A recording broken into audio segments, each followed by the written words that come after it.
All right, we're here. We're live. We made it. It's Monday night. We got racing to talk about. Let's get in here. Hang on. Buttons. Buttons. There we go. Welcome in, everybody. Welcome to another edition of Monday Night Live. I'm your host, Jordon Cox. Welcome in. Get in here. Let's go. Let's start talking. Let's start chatting. There's stuff flying everywhere. We got dust flying. Why does that look like that? There we go. Guys, let me know that you're here. Drop a comment, whether you're watching on YouTube or Facebook. Let me know that you've arrived. Drop a like.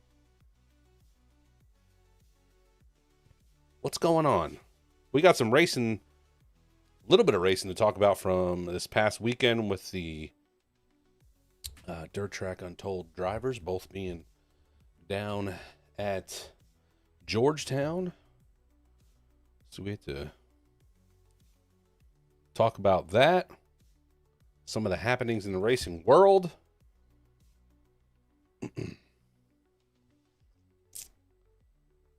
yeah. Hello. Welcome in.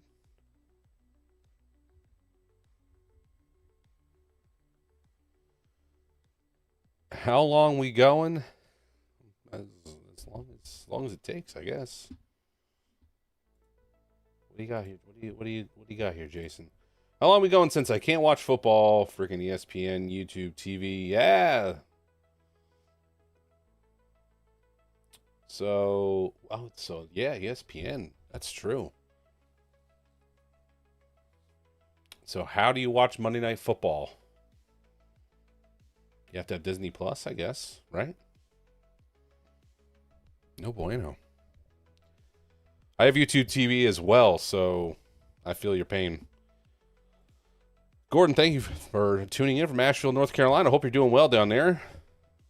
Steven, hello. Well, Jason, I appreciate you tuning in from Spring City, Pennsylvania. And I like I said, I join you in the woes of the peeing match going on between YouTube TV and Disney. Not fun. Not fun at all. Plattsburgh, North Carolina, or New York. Plattsburgh, New York. What's up, Steven? Thank you for saying hello. George, thanks for stopping in. Thank you. Rich, hello over on Facebook. How you doing? I didn't see Raymond saying I didn't see Bridgeport on the high limit schedule for this upcoming year. Yeah, I was going to pull the schedule up here in a little bit so we can talk about that. I actually haven't looked at it myself. I was going to live react. Not that that's exciting at all or anything. But I thought that was going to be interesting to look that up. Wally, appreciate you tuning in on both YouTube and Facebook as always. Tiffany from Coplay, Pennsylvania. Rich, welcome in. Fulton, New York. Welcome in. Since it got brought up, let's talk about that real quick. Then we'll get into how the boys fared this weekend. The high limit schedule.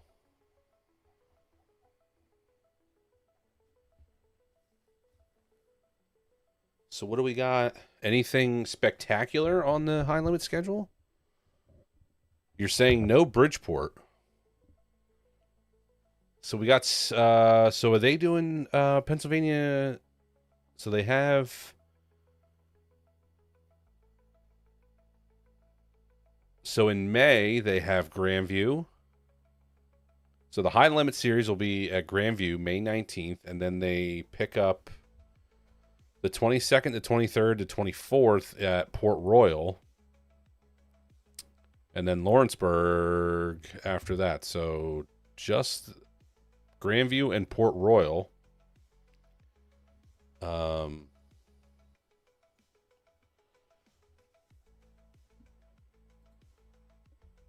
Tim, thanks for tuning in from Auburn, New York.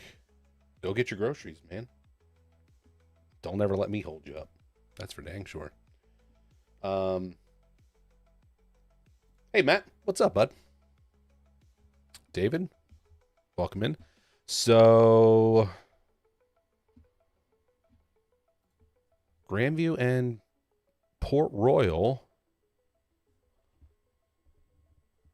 Trying to see where else they get close on the East Coast here. Lernerville in July. So they're at Eldora in July. Then Lernerville, and then they go to Ransomville. So that'd be cool for you New Yorkers up there. You get Ransomville and State Line Speedway. Okay. Is that a track that's being revived? Or am I way out in left field? As usual. But is that like a track that just got bought or something recently?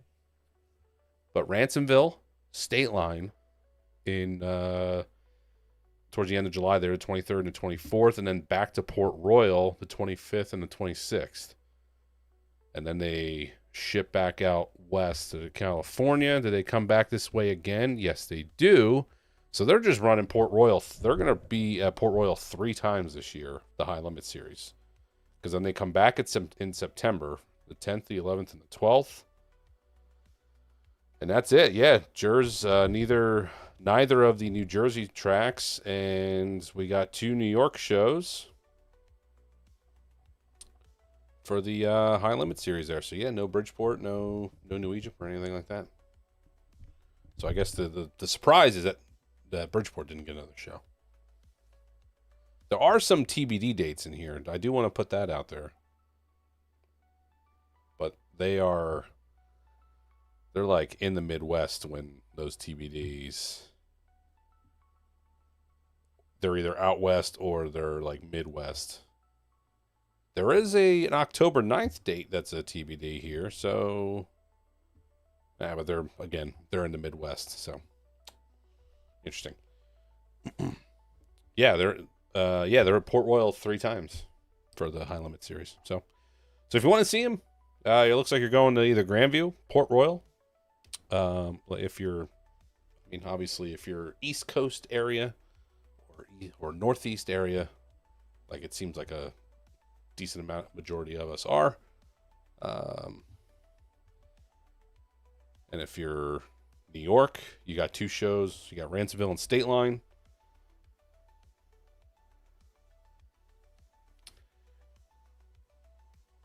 I beat you to it.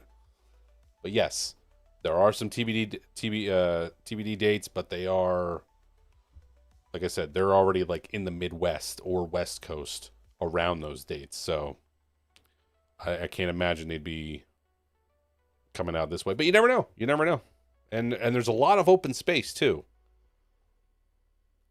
You know what I mean? There's a lot of time between the shows they have in June. Like there's a big gap between some shows there. So you never know. You never know. Robert, just wondering when Billy Sr. is going to break out that 5 car at some point. Listen, I'm hoping sooner rather than later, right? He talked all about running it. So I don't know, maybe next year. Hopefully we'll get lucky and see him next year. I want to see that thing race too. Wish the High Limit Series was at Selinsgrove. Yeah, I mean, there's a lot of racetracks out here that they could be going to, but for all we know, there might be some outlaw shows that are planned. We'll have to wait and see about that. I mean, that might start to make things make sense. Maybe there's some World of Outlaws shows. I mean, I don't know if they're coming back to New Egypt. Seemed like it was a really popular show at New Egypt this year, so that could be some. Where is State Line? State Line is New York. Busty, New York. Boosty. Busti, New York. Busty, New York. But I feel like I saw that track name recently, like I said, either being sold or something along those lines. So if anybody knows anything about that, help me out. Because I am ignorant in those things. But there you go. Pretty anticlimactic. Sorry, guys. I thought it might be a little more exciting talking about the High Limit Series because I thought maybe we'd be getting some stuff around here. And We do. We have Grandview. Grandview's close to me. You got Lernerville. You got Port Royal. And like I said, the New Yorkers in here. You got a couple shows up for you guys. So pretty cool. Anyway, that's it. All right, we'll go into some normal spiel stuff here. Let's get the Dirt Track Untold drivers taken care of. Both Mike and Billy raced at Georgetown this past weekend. Friday and Saturday. I apologize if anybody's keeping tabs on me. I was upset myself. I was unaware that Mike was going to be racing on Friday. I thought it was just Billy. And then Mike would be there for the Super Dirt Car Series Saturday. It makes sense that they were there both nights. But I was told, or at least I saw in the video, that it was kind of a last minute decision. Like, oh, we're going to run Friday and Saturday. So at least I'm not a total idiot and totally out of the loop. But both guys raced on Friday. Billy was trying to wrap up a championship for Georgetown, unfortunately finishing last, and where Jordan Watson ended up finishing and getting heat race points and all that. Fortunately, some broken parts in the rear end ended Billy's night on Friday early in the modified feature, and as a result, ended up not winning the championship, which really sucks. Those guys were super bummed about that. But but Mike ended up 17th. I think he was just dangling onto the lead lap there at the end.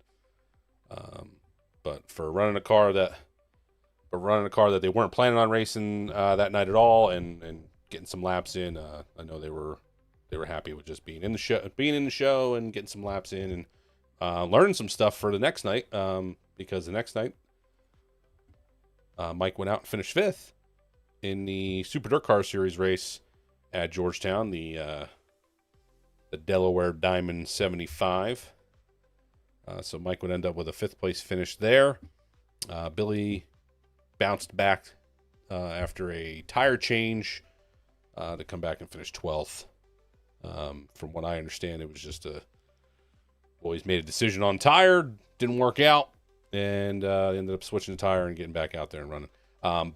So you have a 5th for Mike and a 5th for Mike on Saturday and a 17th on Friday, and then Billy with a 12th on Saturday in the Super Dirt Car Series race, and then Friday, like I said, unfortunately, it was a 25th, I think, or whatever the last was. Billy got to run and make his debut finally in a late model. So he was in the late model on Friday night as well. So we did get to at least get one feature in on Friday night. Talked to him a little bit today. He loved it. Had a great time. Sounds like there might be some more late model races in the future. Sounds like, I'm sure there's some planning going on there where that'll fit in to the schedule sometime next year. You could tell, he said he just needs more laps. You could tell just by watching the videos, and even when I was watching on Flow live that night, just the more racing he did, the better he got. So there's just a comfort that needed to get there, and it sounds like after the feature event, he was good and ready for some more. So hopefully we get to see him back in a late model next year. That'd be pretty cool. Said he had a really good time. There you go, Wally. I was just talking about that. So there you go, buddy. Said he had a great time. Loved it. State line is in Bush, New York. Oh, so they just misspelled things on here. Yeah, that's definitely Busti on there. So they just need to, spell check their stuff. But thank you, Stephen, for the correction, because I had no idea. So yeah, Billy enjoyed it. Said he had a great time. Don, welcome in. What's up, buddy? How you doing? Does Billy consider late models as a step ahead or still just considering? He's just doing it for fun. I mean, I don't want to answer for him specifically, but I know it's something that was on his bucket list. He's never done it. Honestly, it's something that really his dad really didn't do very often. As far as I know, Billy Sr. really didn't. I don't even remember him running a late model once, like that type of late model, like the late models we know now. I know he ran some asphalt late models back at Flemington, and I don't know if he ever ran like the late models my dad ran, like the earlier times. I don't know if he ever ran one of those.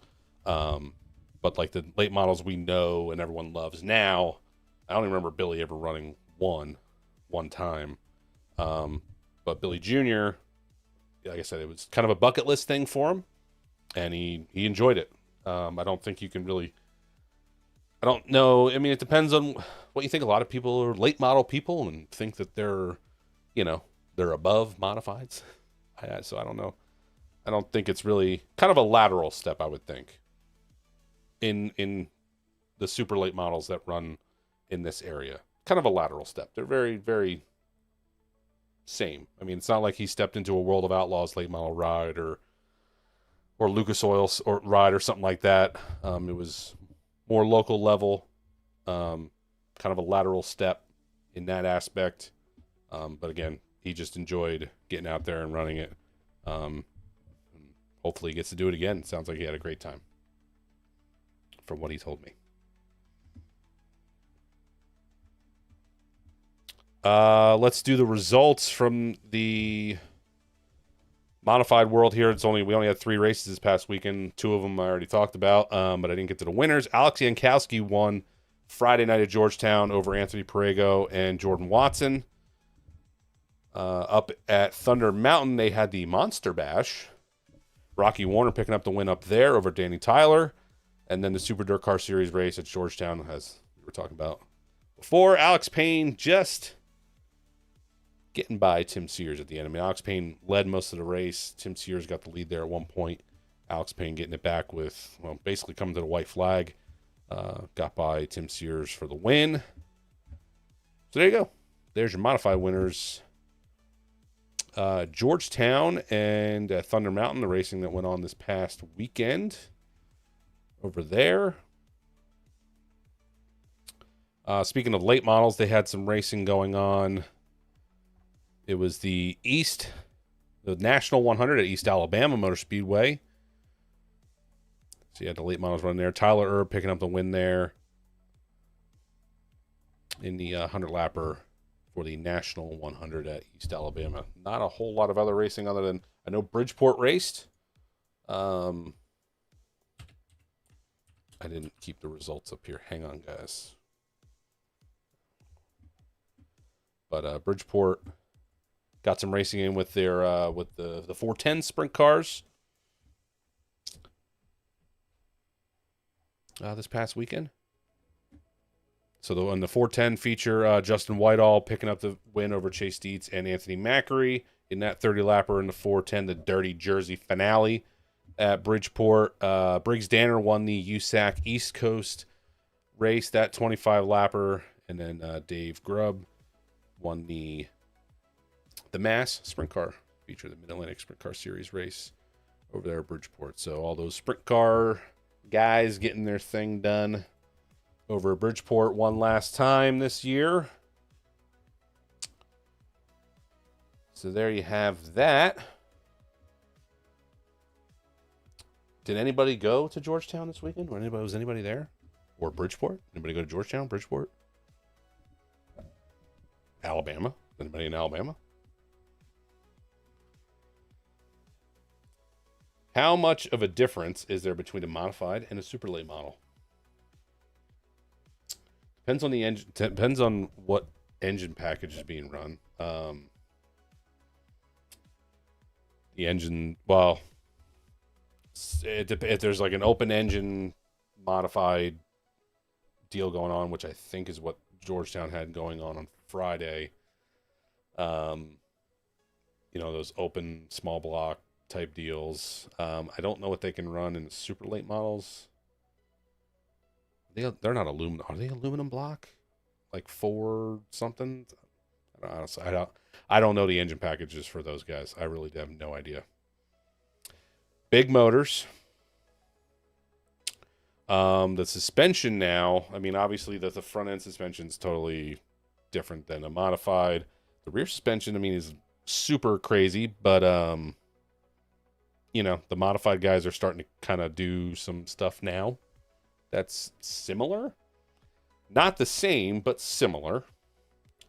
There's obviously limitations with the way the chassis are designed, so you're not going to see anything completely the same, but some similarities in the suspension now with the left side panhard setup and being on guys going back to coils, similar to some late model stuff that goes on. But motors, New York people, obviously you guys are used to big blocks. Obviously they're not running big blocks in a late model. Down here we're used to like the spec 358s. They're running bigger stuff than that. Again, I don't know what the actual engine combo is. I don't know if they're not 410s. I don't think. Are they 410s? I honestly don't know.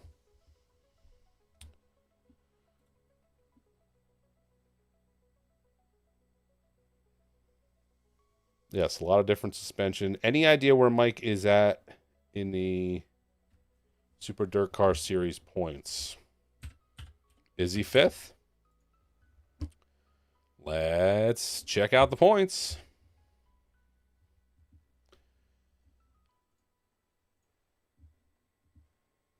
I've got him sitting 6th.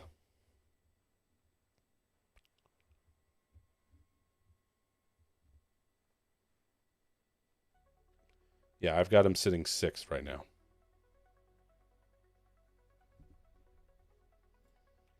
A lot of different suspension. Yeah. Oh God, please no. Modifieds don't need droop checks.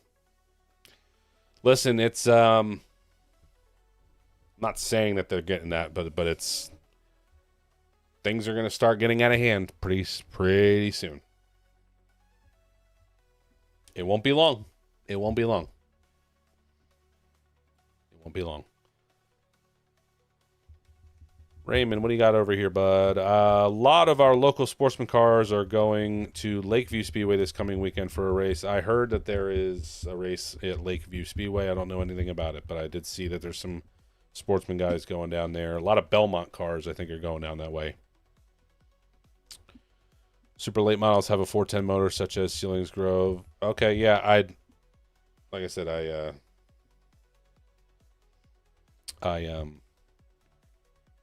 yeah, I don't know. Like I said, I don't know. Yeah, sure. Are they 410 motors? Awesome. I have no idea. Late model stuff, I just don't really know. Bigger motors. Charlie, what do you got here? Are you related to the Cox that ran on Friday? I'm gonna say no. Who raced on Friday? That has the same last name as me. In the modifieds?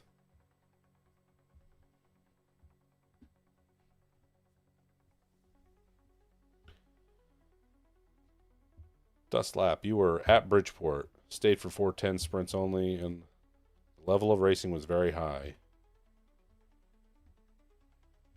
Whitehall was Whitehall, yeah. That top 3 is top 3 in the area. So it makes a lot of sense. Or was it Saturday?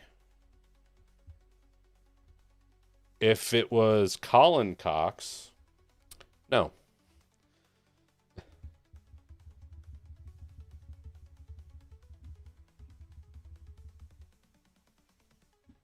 A lot of his dad Tad raced New Egypt for a long time, but there is no relation there.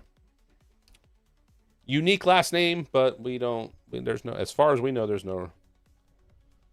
It's Tad's. They are. Yeah, they're not. There's no relation there. Great racers. Great racers on both sides. both Cox families. But no, talented young driver Colin is. I hope to get a chance to talk to him at some point. Seems like a good kid and runs fast. Champion at Grandview. But yeah, we were actually talking about this. Who was I talking about it with? Because somebody else at the races asked me the same question recently, and I was like, you know what? I mean, with having the same last name, maybe somewhere in the way back, in the distance of way back in the family trees, you never know. Maybe, you never know. And then to be in the racing world as well, it's funny, it's cool, but no. I watched Tad race for a long time at New Egypt. Good driver. Do you remember Dr. Dan Cox? No, I don't, Jason.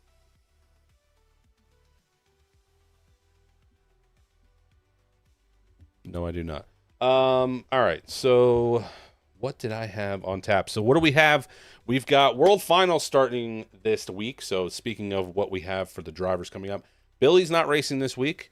He will be heading to BAPS in the Breitenstein 14 next week. So that would be next Saturday for the show at BAPS for the modifieds. But the only thing this week is World Finals and Mike Mahaney will be down there. I'm sure they're either down there or heading down that direction. So you can see Mike run Wednesday, Thursday, Friday, Saturday down at Charlotte for the World Finals. Lot of racing. Super jealous of anybody that's going to be going down there. If you're going to be going down there, let me know. Put in the comment section here and let me know if you're going. If you're watching, share that. If you're going to be watching, share that stream with me. Just saying. I got to buy it. Because there's going to be 4 days of racing I'm going to want to watch. So we got that going on. Got the World Finals happening in Charlotte. I think Jankowski's got a decent shot at Williamson when it comes to the Super Dirt Car Series championship. Let's take a look at the points battles. All right, so Gravel's got a 138 point lead over Buddy Kofoid. So, and Macedo is just under 300 behind them. It doesn't look like Macedo is in there. It does look like Buddy Kofoid would have a shot at Gravel. I mean, we're talking 4 nights of racing. So it's going to be looks like it's really between Gravel and Kofoid in the sprint cars. And then again, like a gap is 124 between Bobby Pierce and Nick Hoffman, between 1 and 2 there for the late models. So again, you have 4 nights of racing there. So, and then when I looked at the Super Dirt Series, that was it was like one. It's Williamson put some more points between him and Jankowski. Yeah. So it was 60 something, I think, going into, it was like 60 something going into Georgetown for that race.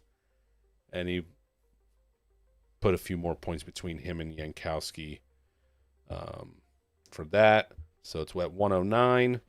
Payne's right there at 178. Shepard's at 199 behind him. So, I mean, if Williamson has a bad night or two, I guess it closes the gap pretty significantly there. So,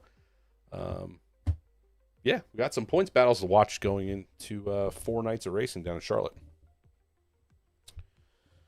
Mike Bennett, you're helping me out here. What do you got? Super Lates have 430 motors, hence the spread of them in the Short Track Super Series. Very available, just FYI. Well,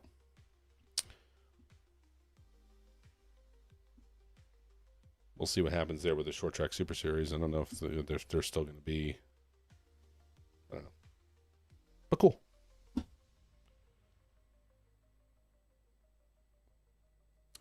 I will be watching all of it. Terry, awesome, good stuff. But yeah, got some points battles to watch in there. And yeah, Mike's 306 out. Some guys have some bad nights. I mean, he's right there. He's, really only 100 or so out from top 5. I mean, he could easily podium in the points. So keep an eye out for Mike to make a move in the point standings down there at Charlotte. Hopefully get some good nights for Team 35 down there. Damon's putting it out there. Mike will win this week at Charlotte. Let's go. All right. Let's go, man. I'm pulling for it too. Let's get her done. So there's your points outlook for the World Finals down at Charlotte. We already talked about the Super Dark Car Series. What else did I have? We talked about Georgetown. Let's see here. We're gonna get to that. So yeah, if you're gonna be down for the World Finals there, so they put out a little schedule for some meet and greets and stuff. So if you're gonna be down at Charlotte for the racing going on, and you want to meet Mike, you want an opportunity to meet Mike in a neat little setting. They have the Simpson thing going on Tuesday, so tomorrow. Yeah, jeez, it's Monday, Jordan. Come on. So tomorrow, 2 p.m. If you're down there, you're going down there. You want to meet Mike? He'll be doing something at the Simpson booth or Simpson area there. And the main stage on Wednesday at 2, and then Friday on the main stage 2:45. They got merch. They'll have everything going on down there. So there's Mike's appearances for Charlotte in the World Finals. Leave that up there for a second for anyone to take a gander at. Wally, what do you got? You got the North-South Shootout in North Carolina as well. Money Matt Hirschman. Yep, asphalt stuff. Mike Hirschman, Paulie Hartwig III. Good luck to those guys. So there you go for that. Let's talk. If any of you did anybody see Billy Pauch Jr.'s post the other night? Was it last night? Yesterday? It was yesterday, I think. Gave me some stuff to talk about. All right.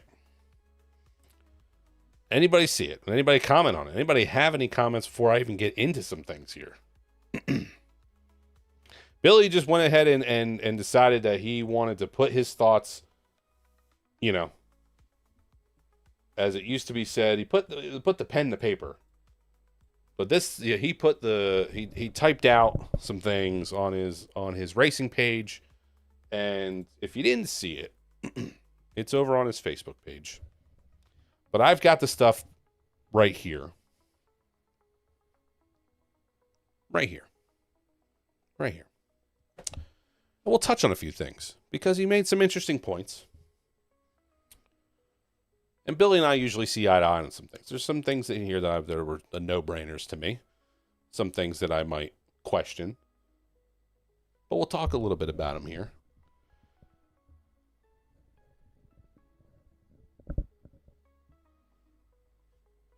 Let's start at the top.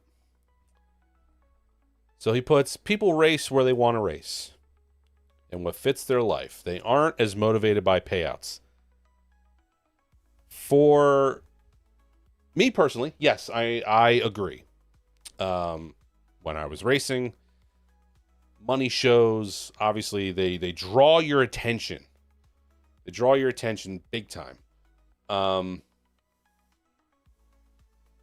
But they weren't like I have to go do this because it's X amount to win. Maybe they get on your radar, but it wasn't a huge draw. And nowadays, I understand, and it's not like your weekly racetrack if they change what they're paying, or you see that, I'm just using examples and they're hypotheticals. Like say New Egypt was paying, $2,000 to win a modified race, and Bridgeport decided we're going to pay $2,200 to win, or hell, we're going to pay $2,500 to win. That's not necessarily going to just start grabbing guys like, well, that's $500 more to win, or it's, which means, and it goes and changes the payout throughout as well, and it's higher to finish second and third than it is over here as well.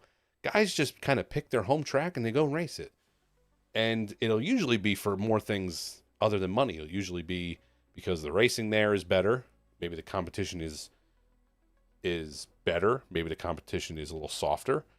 So they might find it easier to win, or they just want the competition and want to go there for the hard competition. Maybe it's for just some other reason. Maybe it's because it's closer to home. Maybe it's, where they wanted to race. They just want to race there to begin with. Maybe it's just simply their home track and that's where they're going to race. So payouts on a regular night, doesn't really mean a whole lot. And the big money show stuff, not all it's cracked up to be these days anymore. I mean, for example, with me helping Mike Butler this year, there was that big 10 grand. It ended up being a 10 grand to finish third race. We didn't even consider it. There was 10 grand on the line at Bridgeport, our neighboring, one of our closest racetracks. We didn't even care. Wasn't even on our radar to go do it. Mike had zero desire to go do it because the racetrack doesn't fit his style of racing and he doesn't enjoy it. Didn't matter. You can maybe if you put like 20 grand on the line, maybe it would just been like, all right, we have to go do it. But there was still a lot of money on the line. It just didn't draw us in. So I agree with that. When a track makes a rule change to save you money, this is the second one down. I know this is going to be tough for everybody to see. That's why I'm going to read them out loud. When a track makes a rule change to save you money, it usually costs the racer money. I can think of some examples already. I'm not speaking for Billy on this. I'm just saying these are my examples that I think of. The 525 motor at New Egypt is probably the biggest one because now who's going to be going out to buy one of these motors now, because we saw there was an advantage at New Egypt with this motor. So are all these guys that have spec motors now having to go buy this motor to keep up, costing people money potentially? Grandview and Big Diamond going back to the right side panhard. Guys having to switch their cars around, switch up setups, potentially buy whole new race cars and all the parts and pieces to go back to a right side panhard setup, costing guys money. Not huge amounts of money or anything like that, but in that aspect. But those are just two examples. The motor being, the motor one being the biggest one for sure. But that's like the number one thing that popped in my head was, a motor that was brought in to be cost effective to the racer and maybe give a guy that wants to move up in the division an opportunity to only have to spend $9,500 or 10 grand to go and move up into the modified world. Now, because it showed itself to have some sort of advantage, now guys that had no plans to buy this motor might have to, or at least have to consider it. So there you go. Sorry, guys. I see some comments here. Let's check comments for a second here. I saw the post and think that broadcasting week racing is actually very helpful. Yes. While you saw it and you agree on some stuff. Perfect. Joe, what do you got here? Joe, be heading down to the World Finals. Is Chris Moore returning to run New Egypt next year? I 100% hope so. I have not heard anything other than that. I am a Chris Moore fan, so I hope so. Again, I don't see any reason why he wouldn't.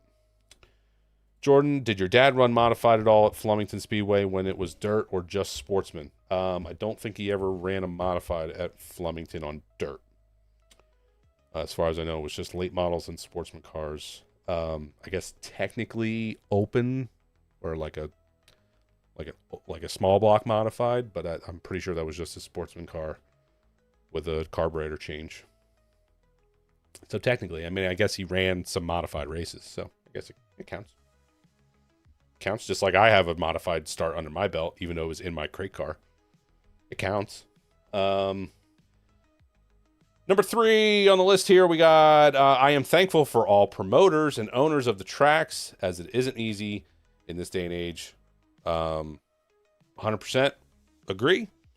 I would not want to be, I can't say I wouldn't want to be, but I could, I could see once I started doing it, I'd probably regret it.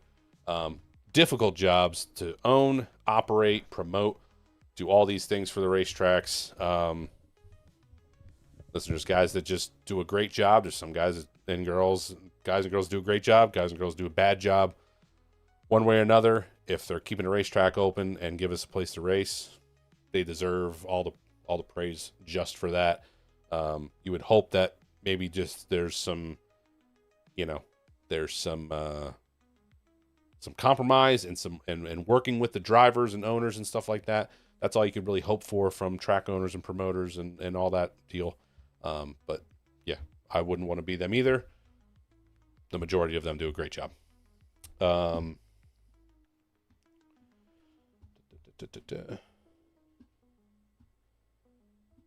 2-day shows with qualifiers paying limited money on night 1 just cost too much for teams to justify.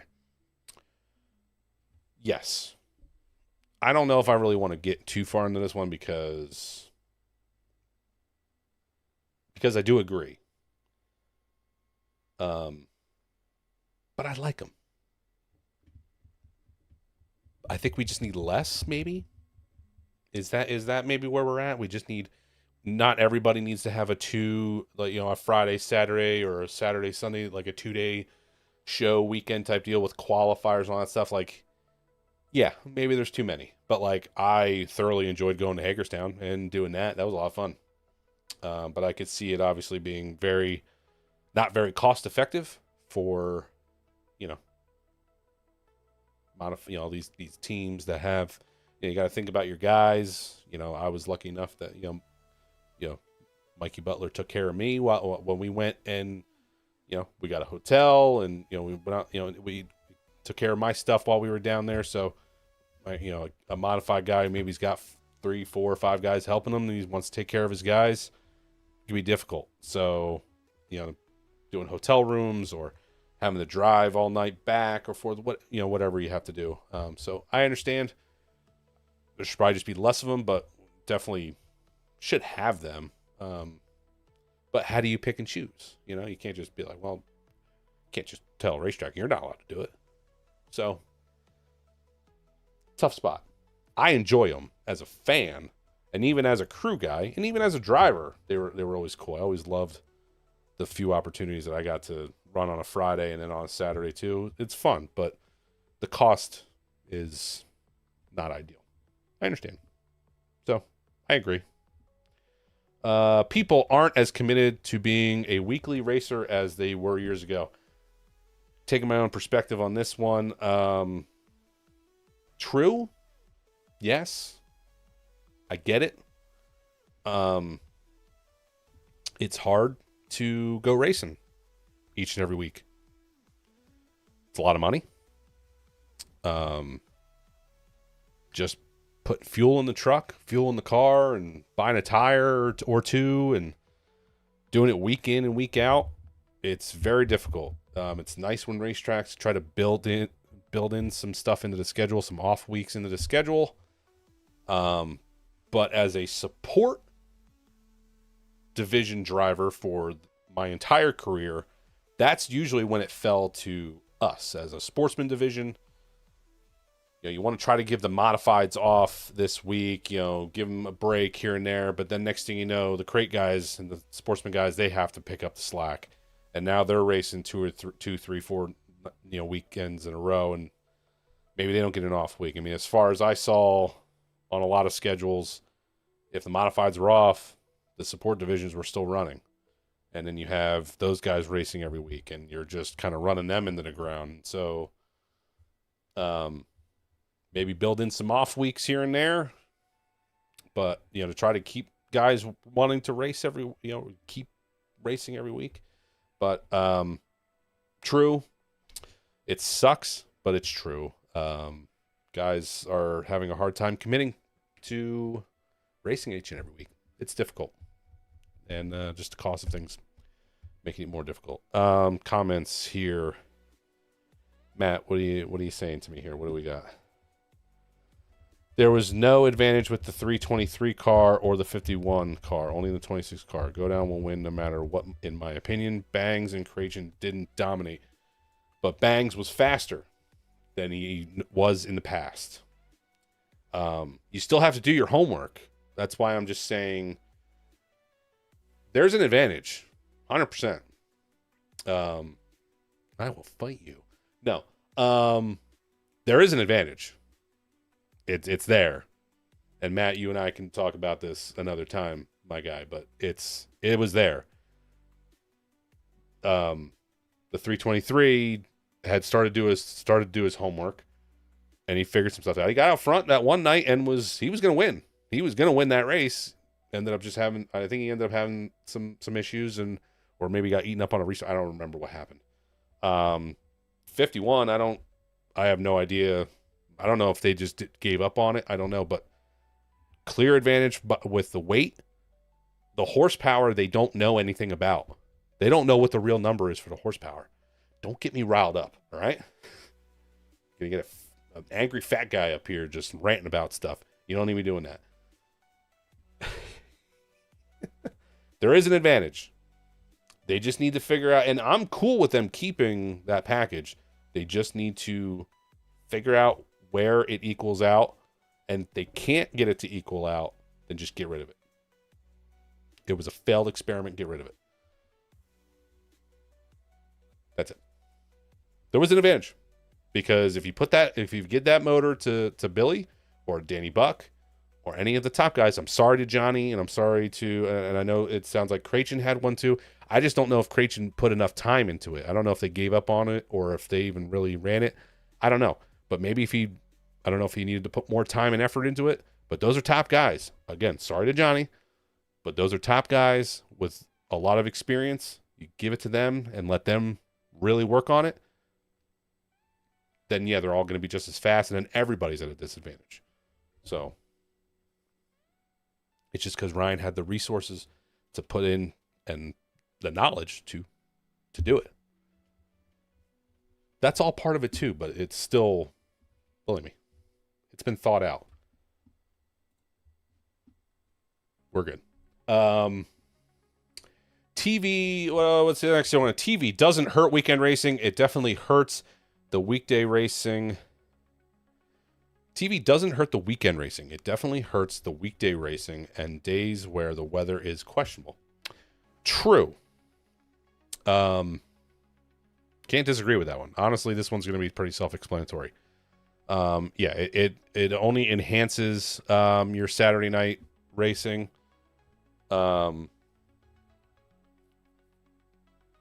yeah, with the weekly stuff, your midweek shows and stuff, for sure. There's definitely probably a lower crowd count when it comes to the streaming aspect of that. And honestly, I didn't think about it that much myself. I don't know what that noise was. But yeah, I agree. And when the weather's questionable, absolutely. That's another one that's 100% true. Can't really disagree or talk about that much about it too much on that one because it's true. It's the streaming is going to only enhance your weekend shows, but it could potentially hurt your weekday midweek stuff. And if rain's in the forecast, people aren't going to go because if there's somebody that's like, I can just watch the stream if they end up racing. But at the same time, that money's still going to the racetrack. So is it really all that bad? I don't know. 3 to 4 hour shows are the maximum a show should run. People's attention span is different in this day and age. True. That's what it should be. Football games, NASCAR racing, they're all in that 3 to 4 hour category as well. We should be falling into that too. That's why I think there should be some tracks that consider running Friday nights, because if you start 6:30, 7 o'clock, so you should be done. You can and should be done by 10:30, and that's very reasonable. And Saturday should be the same thing. You should be starting at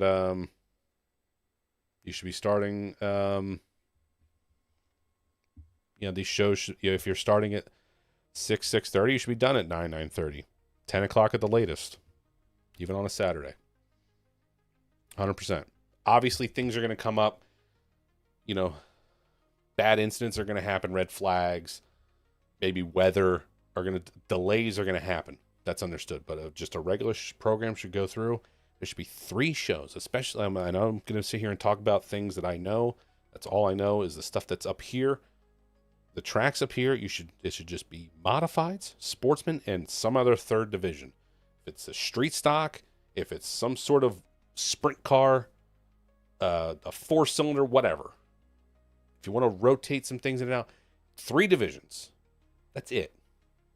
I mean, I'll let you go if you want to have it 4. It's fine. I can maybe get on board with that. I can maybe level with you there. But if they're throwing 5 or 6 divisions out there, it's stupid. We're not doing it. Next thing you know, your show's running 5 hours plus. 3 divisions. Let's get it together. All right, 3 divisions, 3 to 4 hour show.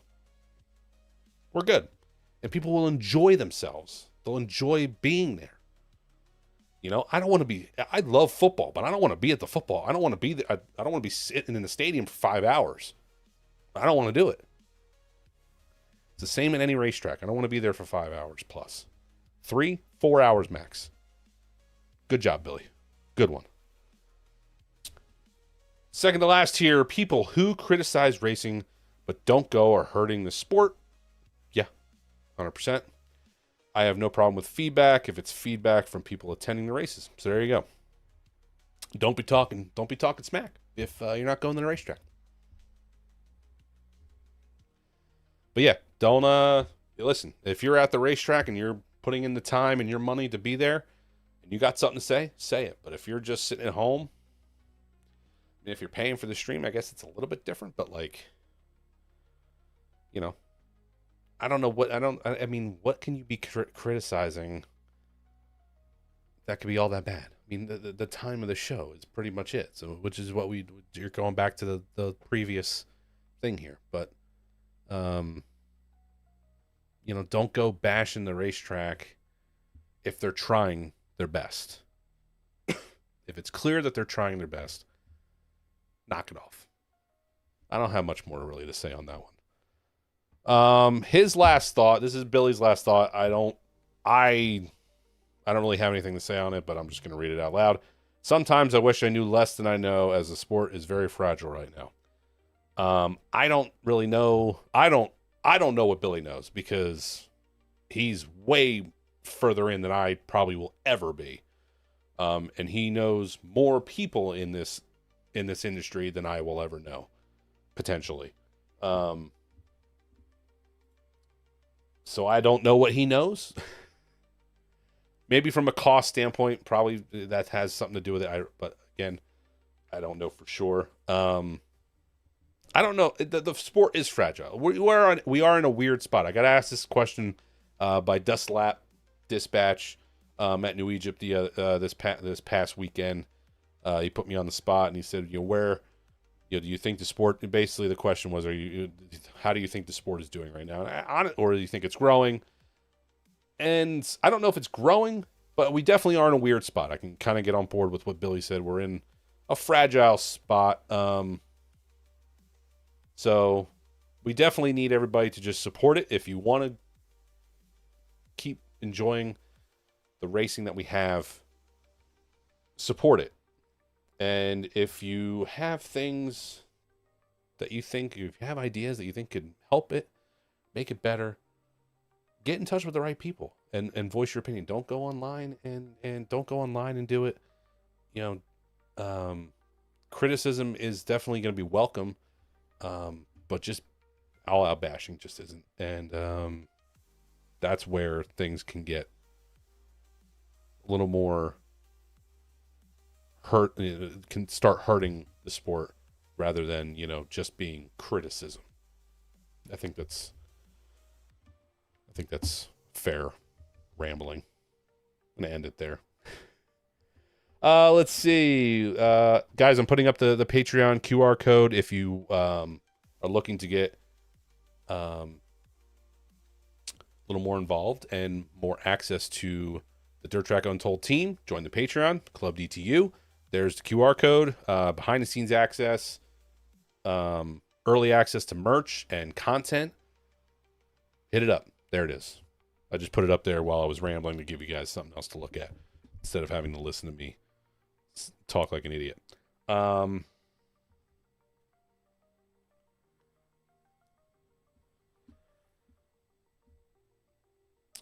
do you got here, Steve? I heard the story here in Plattsburgh that Airborne Speedways are for sale. I don't know if that's true or not. If anybody has any information, hit us up. Travel and work commitments will do that to midweek shows. Yeah, absolutely. Yeah, it's tough. It's tough these days to get to all these, and guy, it's like we were talking about these 2-day shows. Obviously, midweek shows need to be dialed back a little bit too. They should be special. Each racetrack shouldn't have 4 or 5 midweek shows throughout the year. 1, maybe 2. Think about it. Some of these tracks have curfews. There you go. Exactly. Curfews are usually what, like 11, 12 o'clock? I think midnight's usually the standard, but yeah, you have to be considerate of that as well. Windsor with 3 divisions was great, and it was on a Friday, wasn't it? Right? East Windsor ran on a Friday. 3 divisions. Knocked them out. People loved it. People talk all about it. What are we doing? Thank you. Just proving me right. Once again. All right, guys, I'm going to stop rambling for now. I appreciate everyone that joined along and indulged me in going over what Billy had said. Guys, hit up the merch. There's merch on the Bob Hilbert Sportswear website for Billy and BP3, MikeMahaneyRacing.com for Mike Mahaney merch. Stuff that he's got going out is really cool and really like it. Same with Billy. The Dirt Track Untold website has the Dirt Track Untold merch. I'm not wearing any of it right now. I'm wearing one of Billy Pauch Sr.'s old shirts for Billy the Kid, but hey, it's still stuff from the team. Yeah. If you guys are going to be watching on Dirt Vision the World Finals, let me know in the comment section. Enjoy it. If I know it's tough to say this, it's tough to say now as we get towards the end of the year. Go out and support your local racetrack, but do whatever you can to support your local racetrack. If they're having some sort of show this weekend, or if like next week we got BAPS, if you're going there, support it. If you're going down to Charlotte, enjoy yourself, have a great time. I loved it when my wife and I were able to go years ago. It's a great time. I hope to get down there one day, one of these years soon. I'm super jealous. I'm pretty sure my cousin Hunter is going, and I hate him for it. But I know they're going to have a great time. Guys, like I said, support our racing as much as you can. If you have Dirt Vision, watch the racing this week. Cheer on Mr. Mahaney. Get that done. Speaking of Mahaneys, if you haven't seen last week's podcast, the Dirt Track Confessions podcast, which drops every Tuesday at 5 p.m., watch last week's with Jim Mahaney. Great story. I knew almost nothing about Jim's backstory in racing and was super enlightened. Made me like the guy even more, which I didn't think was possible. So watch that. Go back and watch the vlogs from this past weekend at Georgetown as well. Soak in the content. We appreciate it. Any last words? Did the Gobbler run at Accord? The Gobbler, as far as I know, is canceled. I was told that it was canceled. Because I think Accord is putting a new surface down. That's what I was told. But that's going to be it for me, guys. I'm at my hour. I'm going to get yelled at. Nobody's yelling at me. It's fine. But support the racing. We'll be back here next Monday to talk about the World Finals and anything else that popped up in the racing world. Congrats to Kyle Larson on the NASCAR championship. That was nuts, right? And we'll see who was crowned champion at the World Finals this week. Again, enjoy the rest of your Monday night. I appreciate you all for hanging out with me tonight. Good night, and we'll see you next week. See you guys.